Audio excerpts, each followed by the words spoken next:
As it stands, the Tom Cruise starring reboot of The Mummy is a dud, scoring thorough pannings from most critics and serving up a massively underwhelming box office gross to date. For though it generated the biggest opening of Cruise's career so far, somehow, and is set to at least break even, it's far from the big success Universal had hoped for. So what went wrong? Why was the new Mummy movie such a failure with both reviewers and audiences? Why did Tom Cruise endure a rare hiccup? And what does that say about the changing nature of the blockbuster landscape?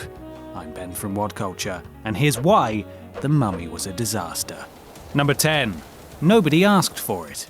Perhaps the most blatant reason for The Mummy's critical and commercial failing is simply that audiences genuinely didn't ask for it. The Brendan Fraser Mummy movies hold such a special place in the hearts of millions of moviegoers, and few actually desired an out-of-nowhere retooling, with Fraser being replaced by Tom Cruise. When the project was first announced, the vocal online response was a chorus of "Why?" And post-release, that sentiment hasn't much changed. Number 9. Tom Cruise had too much creative control.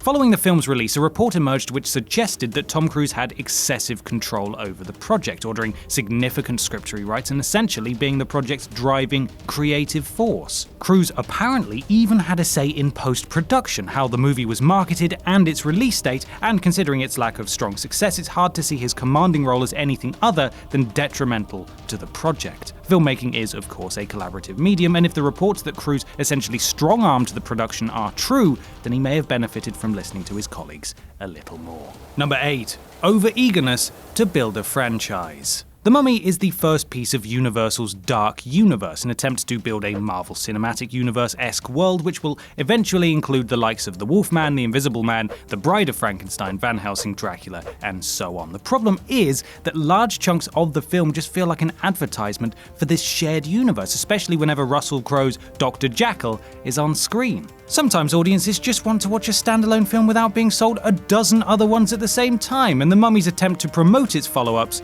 felt a little desperate. Number 7.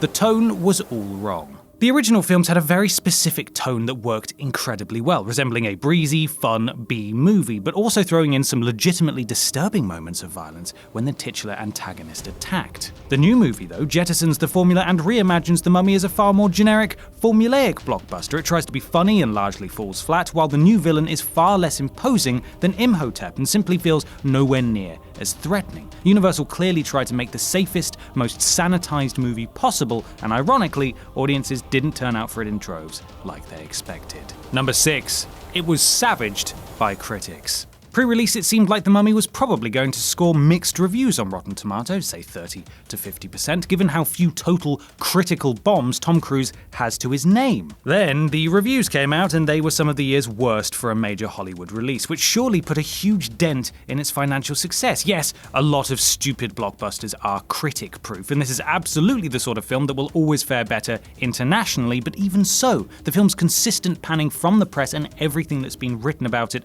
post-release are surely to blame for it being such a financial disappointment. Number 5. A lack of compelling female characters. It's staggering how blockbuster cinema often still struggles to come up with compelling, meaningful female roles, most often pigeonholing them as the damsel in distress or arbitrary eye candy. The Mummy isn't much of an exception, sadly, with renowned charisma vacuum Annabelle Wallis's character having little agency, being rescued by Tom Cruise numerous times, and worse still, being charmlessly performed by Wallis herself. Though Sofia Boutella does well enough in the antagonist role, it's still an underwhelming, underwritten part that pales massively compared to Imhotep from the Fraser movies. Number 4. Reboot fatigue.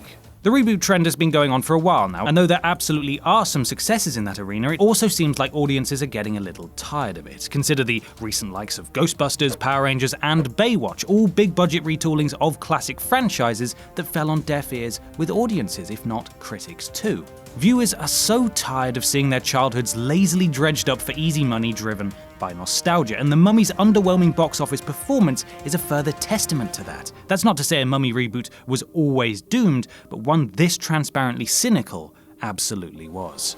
Number 3. The marketing made it into a joke. The Mummy struggled right out of the gate thanks to an infamous marketing gaffe which turned one of the movie's trailers into a meme. Back in December 2016, Universal accidentally released a version of the movie's trailer without the correct sound mix, which gained notoriety online for Tom Cruise's dubbed-over scream, which was clearly re-recorded by someone else. Though some suspected Universal deliberately leaked the incomplete trailer in order to memify the film and heighten its box office potential, it doesn't seem overly likely, especially considering it just led to people mocking it rather than professing it a must-see movie. Plus, even with the trailer screw-up, The Mummy failed to track high on social media chatter leading up to its release. Number 2. Tom Cruise was totally miscast. It's very clear that Universal felt they could just throw Tom Cruise into this film and it would be a major hit, considering his general aptitude for picking sturdy projects and by his consistent box office success. However, just as Baywatch proved, a beloved movie star can't always sell a bad movie, and aside from Cruise just not having enough pull to make the movie a big hit, he was so wrong for the part. Cruise succeeds at playing unstoppable heroes with an iron will who will overcome the odds, not an arsehole treasure hunter who the audience is encouraged to warm to over the course of the runtime. It's just not his strength, especially in the blockbuster arena, and the part of smarmy douche you end up liking would have been much better suited to, say, a Chris Pratt or Bradley Cooper. Plus, his love interest is about half his age, which is weird, Tom. It's getting weirder. Number 1. It went up against Wonder Woman. You bloody idiots. Wonder Woman, which has massively exceeded both critical and commercial expectations so far, was a difficult beast to go up against. Nobody truly saw it for the juggernaut it would be, so you can sort of understand Universal's decision here. But whoops. Tom? Going up against any superhero movie, even a DC one, is always a risky bet, and it absolutely didn't pay off for The Mummy. That the gulf of quality between the two projects is so huge only makes it that much worse. And that's our list. Make sure you subscribe to the Whatculture YouTube channel for more lists like this, and don't forget to visit whatculture.com for daily news and articles. I'm Ben from Whatculture, and thanks for watching.